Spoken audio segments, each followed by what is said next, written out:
This program is brought to you by Ignite TV. Now you're in command. Visit Rogers.com for more details.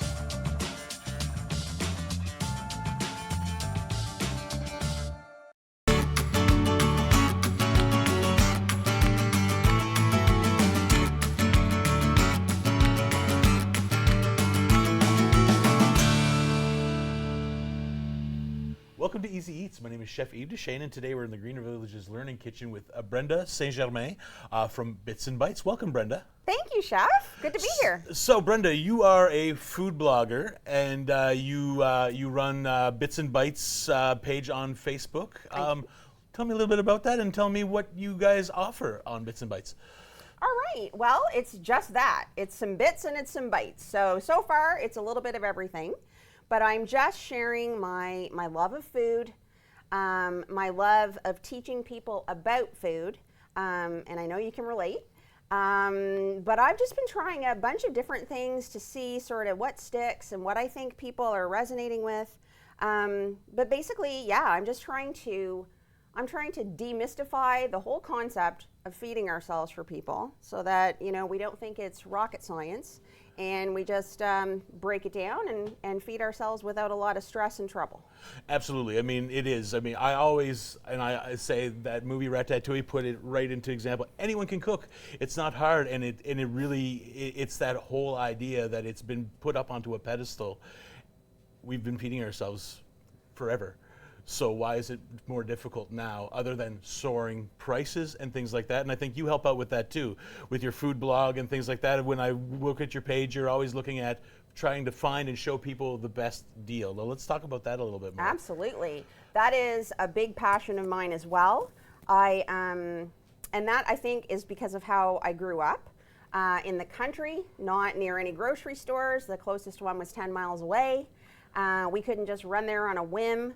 I couldn't tell my mom, I feel like this for dinner, and she'd be like, okay, let's go grab it. No, it was like, this is what we're growing in the garden, this is what we've got around, and this is what we're gonna do. So even though I lived in a big city for a long time, I carried that with me. And so I feel like I've, through experience and necessity at times, been, I've learned how to cook with what's on hand. Gotcha, yes. And supplement it with what's a good deal and what's potentially going to go to waste.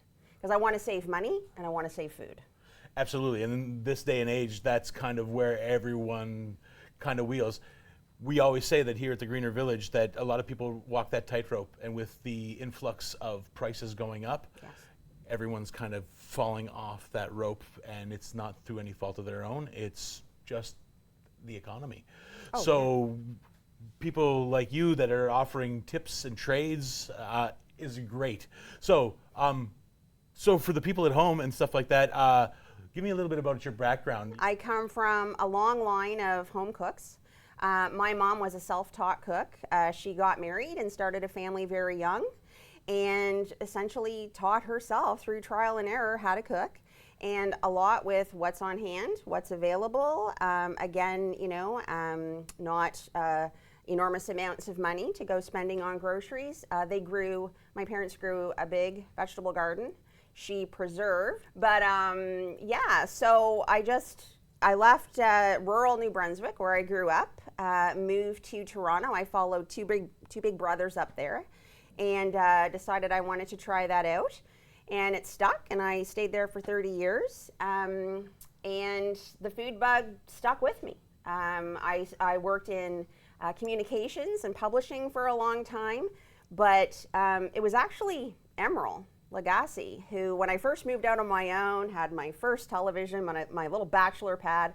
The Food Network had just started in Canada, and I watched him every Saturday morning, and the whole bam, and take it up a notch. And I got to eat at one of his restaurants in New Orleans eventually, and I got to meet him in Toronto and have him sign a cookbook.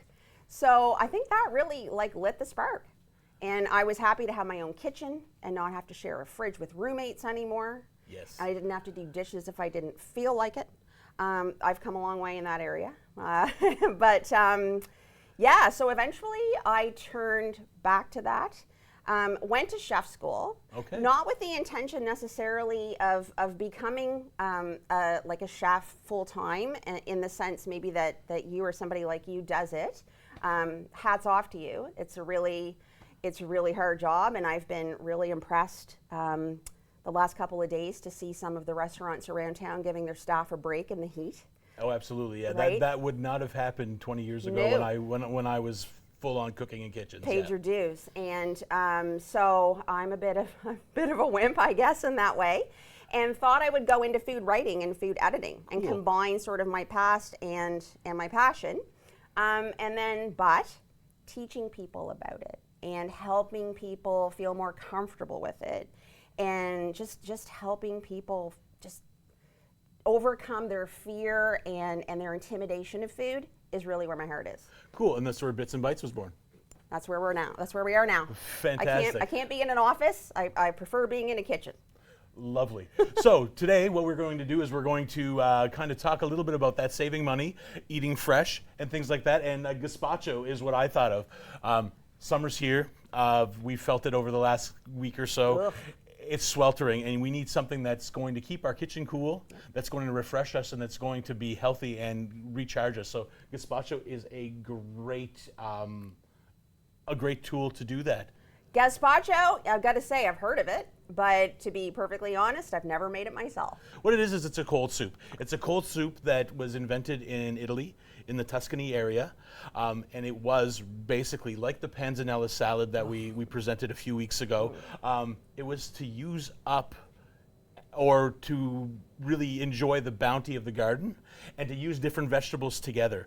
So what you do is you take vegetables that are overripe, they're full of flavor, and all we're going to do is we're going to make a cold soup. And I know a cold soup sounds strange, but it is nice, it's refreshing. A lot of people will, and you'll see cocktail parties or receptions, they give it in shot glasses, Yeah. right? And you can make it an adult soup by adding a little bit of alcohol, like a little bit of gin, a little tequila, a little vodka in the base. But totally don't have to. I only learned about that later on when we were doing cocktail parties or receptions. But usually a gazpacho that you would see at a restaurant and things like that is just basically a beautiful cold soup. And it sounds to me like it's going to be really nourishing, but also help to keep us hydrated. Like Oh. that's why I love. I think that's why I love cucumbers. Well, then that's exactly it. And Full then of that's water. why that soup was created. It's that whole idea that you're working in that hot Tuscan sun and you need something cool and refreshing for lunch, and it was there. Yeah. And it was easily made. Okay. And you can keep it in the fridge up to 3 or 4 days, and it's still good, and it even gets better as it ages Oh, I'm because all those sure. vegetables get to marry and flavor together. So we'll get to making gazpacho after these few messages.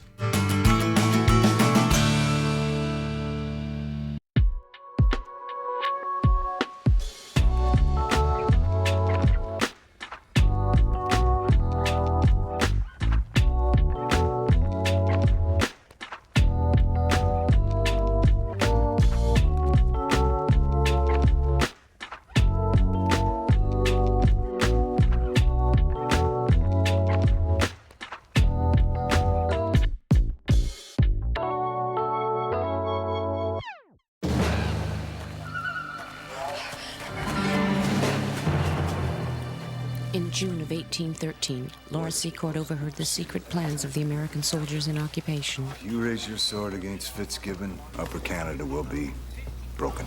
How many men can we muster? 500 infantry, battery of artillery, my dragoons. Fitzgibbon can't manage more than 50 men, small bandit natives. Not a serious resistance if you're equal to the enterprise. Pursue the advance 2 days hence.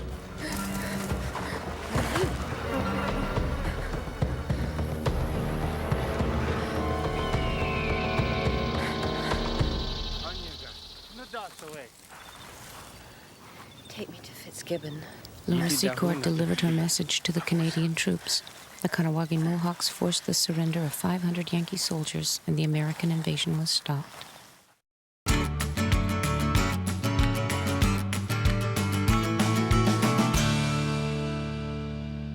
Welcome back to Easy Eats. Again, we're in the Greener Villages Learning Kitchen with Brenda St. Germain from Bits and Bites by Brenda on Facebook. So We're back. We're going to be making gazpacho. Like I said, it's really simple, and you use either in season your fresh, ripe garden tomatoes. But if you're not, the best way is to go to your 50% cart at the grocery store. Oh my goodness, you're saving half the cost. Right. And you're saving food from probably going into the trash. Exactly. So.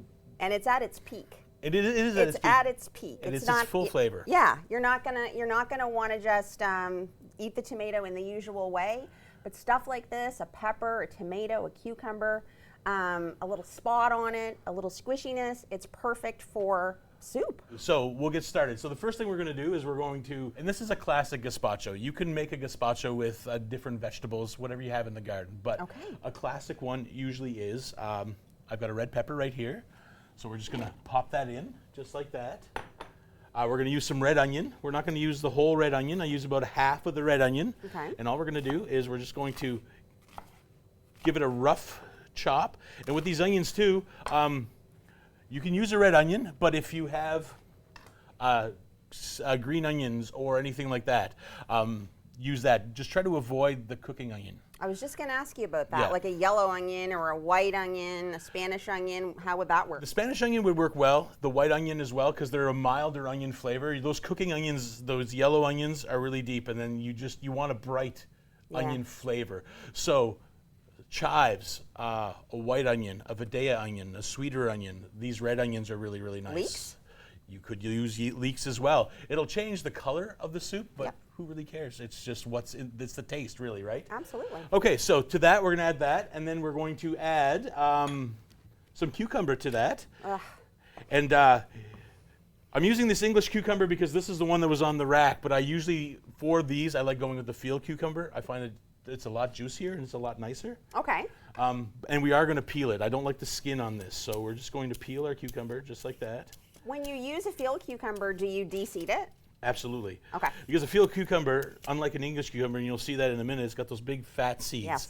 So those kind of, when you're mixing it all up, well, then you'll get that chewy seed kind of taste. And, Yeah, it's not really going to blend up completely, is it? No, and it's going to leave something, and you don't want to strain the soup. You kind of want, you don't want it to be super smooth, but you don't want it to have seeds in it, I guess. Be chewing on seeds. Exactly. So all we're going to do is we're going to seed this cucumber just like this. We just cut it in half. And then all we're going to do is grab a spoon and then just kind of pull it out the center, just like this. There you are. You know what that makes me think of? Is that you don't need to go out and buy some special gadget to be able to seed a cucumber or something like that. Oh, no, no. It's amazing how many things we can do with just Absolutely. our basic utensils. Well, that's it, a spoon. A spoon can do so many different things. I love cucumbers with dill, so I'm happy to see that you've got some fresh dill over there. We do, yeah, coming right from the garden. If you don't, again, check the 50% off. Absolutely. You have to be careful with herbs, though, because it'll look really, really nice in the packaging, but then in the middle, it'll be all rotten. So Inspect it. Flip it very around. much. Inspect it as much as you can. Well, let's talk about that. Your blog just kind of dictates on where to shop smart, how to shop smart. What do you offer on that blog? Well, I like to focus on, especially right now, because I know that people need it, myself included, how to save money at the grocery store. So my husband used to call it the yard sale cart. So this veggie cart that you're talking about for produce is pretty much in every grocery store at some part of the produce section. And it's where they're gonna put the stuff that's, you know, a little bit past what most people consider its prime, but still very usable. So what you're saying is basically create your meal plan as you're walking through the grocery store Absolutely. instead of coming with a plan. That's great advice. Instead of having a recipe and a list and sticking to it 100%, and I know this is not easy for a lot of people, and it kind of comes a bit naturally to us because we love it so much Yep. and we just do it all the time.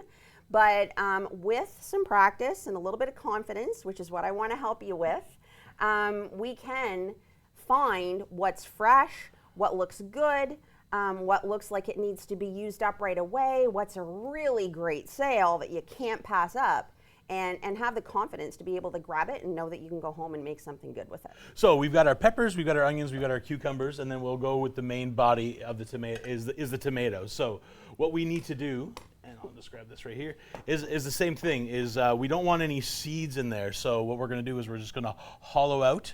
What kind of tomatoes are these? So we're using Romas today. Gazpacho doesn't have to be Roma tomatoes. It just happened to be what was on that 50% rack. Now, if there was cherry tomatoes, I would use cherry tomatoes. Difference with the cherry tomatoes and these Romas is I wouldn't bother seeding them. Exactly.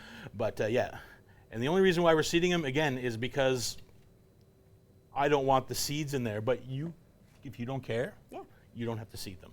There we are. Do you buy cheese 50% off?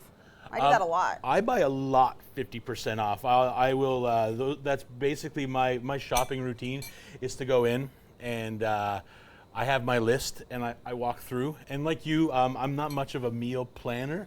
And the only reason why I'm not a meal planner is because I'm indecisive and I don't know what I want to make. But what I do is I do shop to make meals. So and I kind of do it unofficially the way you do it is. Meal plan as I'm shopping and go, oh, these steaks are on sale. I can make a fajita or I can do this. So then if that's the case, well, then I start looking for other things.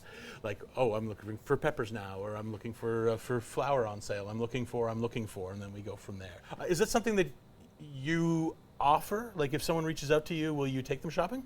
Absolutely. I will accompany people grocery shopping. It's frankly where I love to spend my time. I've spent a lot of time in grocery stores, working, playing, just hanging out. And I will accompany people shopping. I will teach them things as we go. I will shop for people.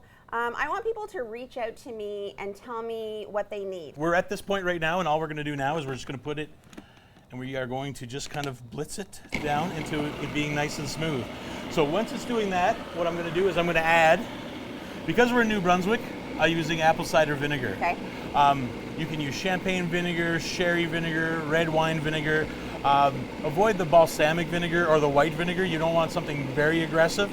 And the balsamic vinegar will darken this up, and I want a nice bright soup. And then we're just going, because it's a Tuscan and Italian dish, we're going to add a little bit of olive oil, about 3 tablespoons or so. Yes.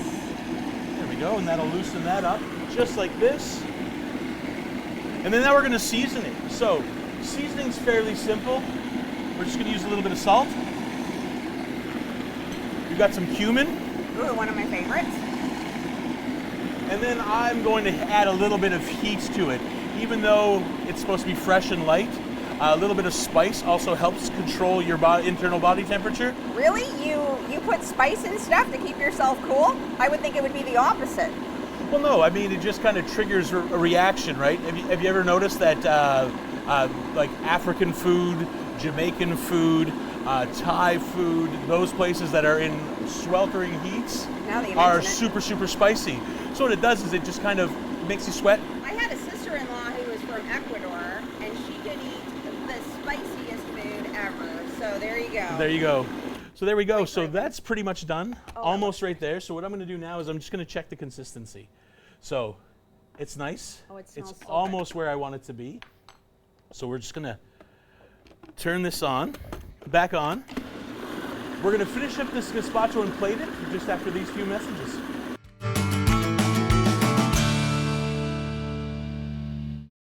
Hi, I'm CJ, and I can't wait to share with you the incredible talent and stories behind Greater Moncton's vibrant art scene.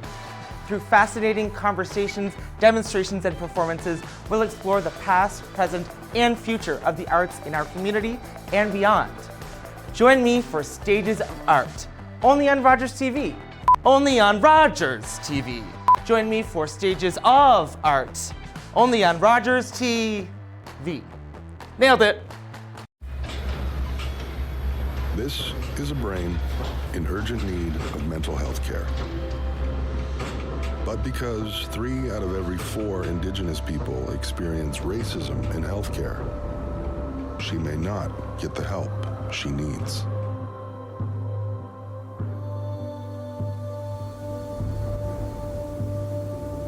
Become an ally. Rise above racism in healthcare. With Rogers TV, you can cheer on the home team from the comfort of your living room. We'll head to the rink, the field, the court, or the pitch, so you don't have to. Tune in and cheer on your local amateur athletes on Rogers TV.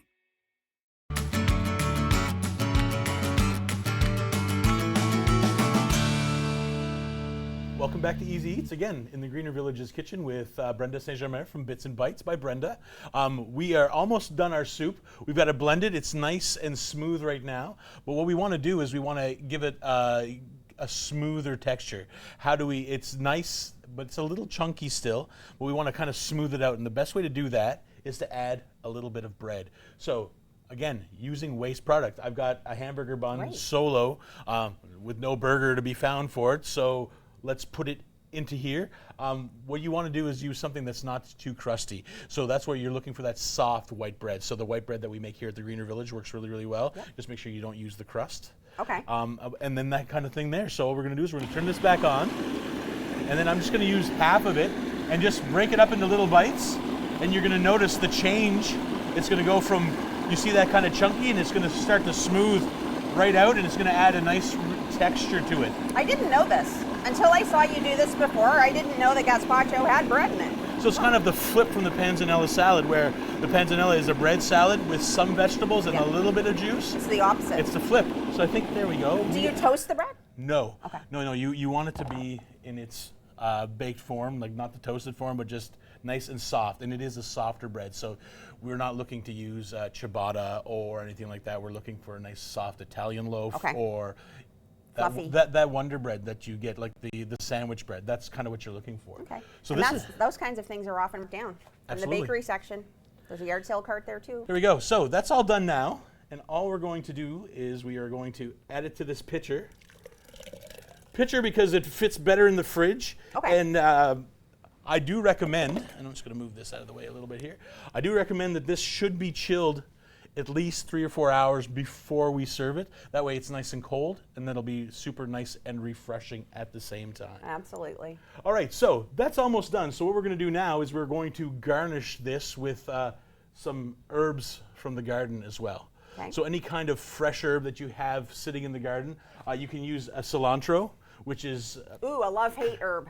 a love-hate herb, or you can use my favorite, and what I like to use the most is dill. So we've got our dill right here. We're just going to add a little bit in there, just like this. We'll keep a little bit off the side for garnish. And I'm also going to add some cilantro, just because I do like that brightness. I'm on the cilantro train firmly. I love it. And I mean, cilantro from the grocery store and cilantro straight from your garden, there's no comparison. There really, really isn't. Oh, I can't wait to taste it then. So there we go. So we're just going to mix it. So there we go. So we have our gazpacho. Like I said, with the bread, it thickens it up, so you can make it as thick or as thin as you want. I like it just like this. So there we go. That's summer in a It's in a big glass. Summer in a pitcher, Yeah. pretty much. So yeah, you could serve that in a little bit of a shot glass, and then float a little bit of vodka or a little bit of rum, vodka, tequila, or gin. Okay. Right on top of it, just like that. But or even just olive oil. or just a little bit of olive oil on top too. So now we're just going to plate it. All we're going to do is we're going to pop some in there just like this. Not hard at all.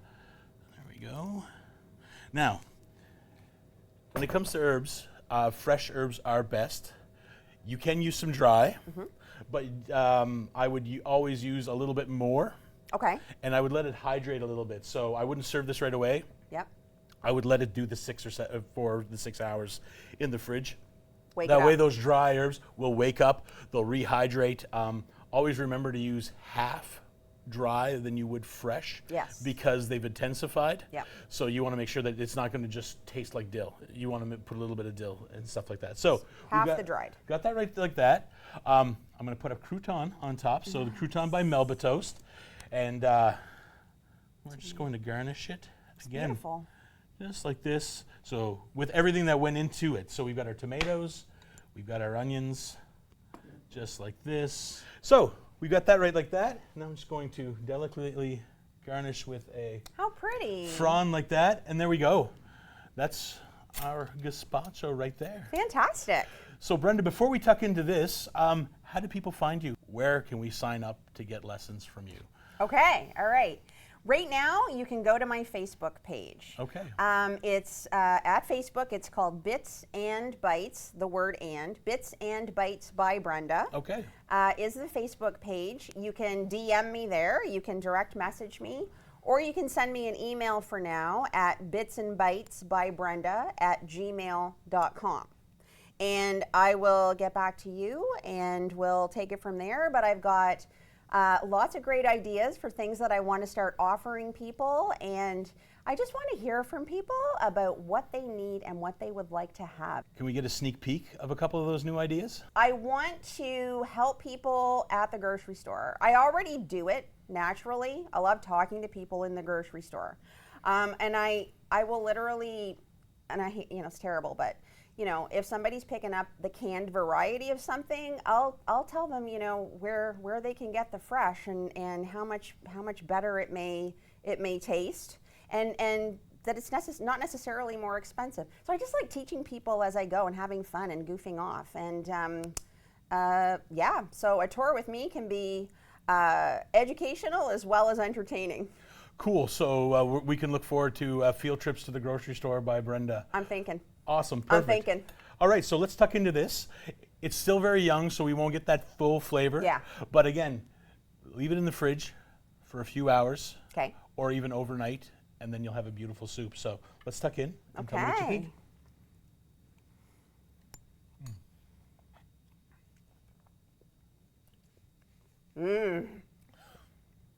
Oh my, that is really good. Oh, and it does have heat. It does, but not too much. Nope. Just enough to just kind of warm your palate. Beautiful.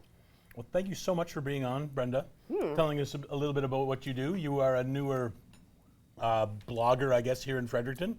So yeah, go and check out Brenda at Bits and Bites by Brenda, and I'm sure that she will steer you in the right direction if you're looking to save a little bit of money on your grocery bill. I will help you out. It's my passion. It's been a long time in the making, and it's really exciting to have it starting and to have support from people like you. So thanks for having me here, and thanks for doing what you do, and it's just a pleasure to be here. Well, thank you. Awesome. Bon appetit.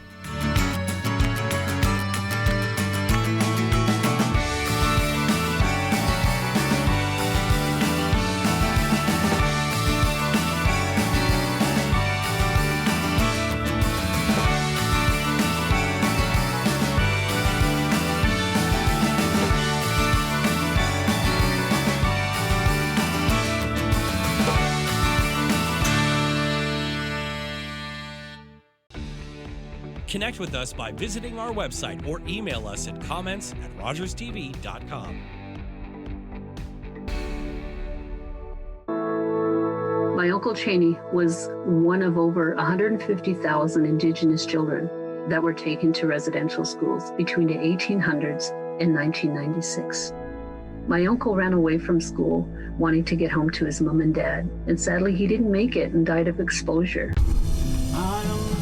When Gord Downey found out about my late Uncle Cheney's story, he wrote Secret Path, a series of poems that became an album, then a graphic novel, a documentary, and a concert. Gord met my family, and together we formed the Gord Downey and Cheney Winjack Fund.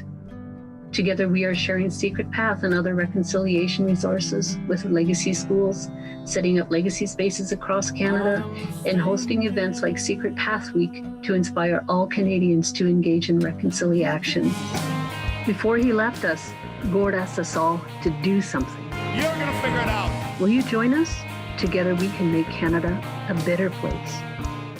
Every year, dozens of Canadians are killed or seriously injured because they take risks around railway tracks. Talk to your loved ones about rail safety. Visit stoptracktragedies.ca.